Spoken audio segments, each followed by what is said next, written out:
السلام عليكم. جيتكم اليوم فيديو جديدة على رخصة السياقة 2025 اللي بزاف راهم متخوفين منها وراهم يقولوا باللي راح تصعب اكثر واكثر. بون جيت نقول لكم باللي كاين بزاف تاني اللي يقولوا قانون المرور راح يصعب، راح يتغير وكذا. دونك جيت نصحح لكم معلوماتكم. شوفوا، قانون المرور ولا عمره راح يتغير، ومحال راح يتغير بين ليله ونهار. قانون المرور من زمان هو هكذا وراح يقعد هكذا، وتلقايه انه قانون المرور شامل، يعني تلقاه في كاع البلدان. دونك العفسه اللي ممكن تصرى يعني واللي راح تصرى فعليا هي انه راح يصراو تغييرات، راح يكونوا اضافات تاع مواد، راح يكون كاين تقنيات جدد وكذا. دونك هذا واش راح يصرى. بالنسبه لقانون المرور راح يقعد هو من 10 ل 15 حصه على حسب لوطويكول، كل واحد كيفاه يقري، الا انه راح يلزموا ماده اللي هي الميكانيك كانت متواجده من قبل، الا انهم راح دوكا يلزموها، يعني تولي اوبليغاتوار انك تقرايها. فوالا هذا هو واش راح يصرى. دونك راح يقعد هو.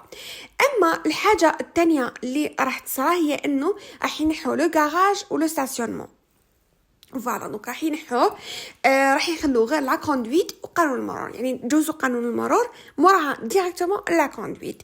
الا انه كاين واحد التقنيه جديده راهم يدخلوها لي زوتو ايكول، يعني ماشي كامل لي زوتو ايكول عندهم، الا انه التقنيه هي جهاز او جهاز المحاكاه، يعني كشغل تلفزيون قدامه مقود، كاين لومبرياج، الفخار، الاكسيليراتور، يعني كانه طوموبيل حقيقيه.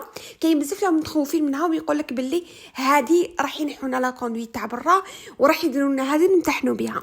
حبيت نقول لكم باللي هنا راكم غالطين، باسكو هذا جهاز المحاكاه داروه للممتحنين اللي راهم حابين ينحوا الخوف، يعني قبل ما يدخلوا، قبل ما يخرجوا للتطبيقي، يخرجوا برا ينحوا الخوف، يتعودوا على المقود، يتعودوا تاني على لومبرياج بلاستوين، الفران بلاستوين، لاكسيليراتور، يتعلموا كيفاش يفونكسيونيوهم.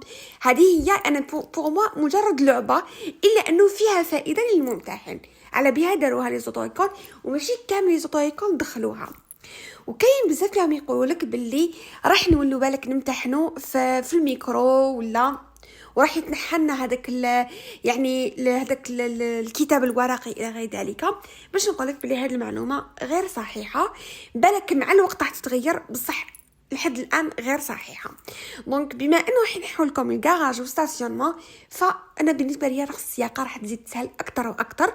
وهاد التقنيات اللي زادوهم ما همش صعاب ولا، الا انهم راح يكونوا في فائده الممتحن.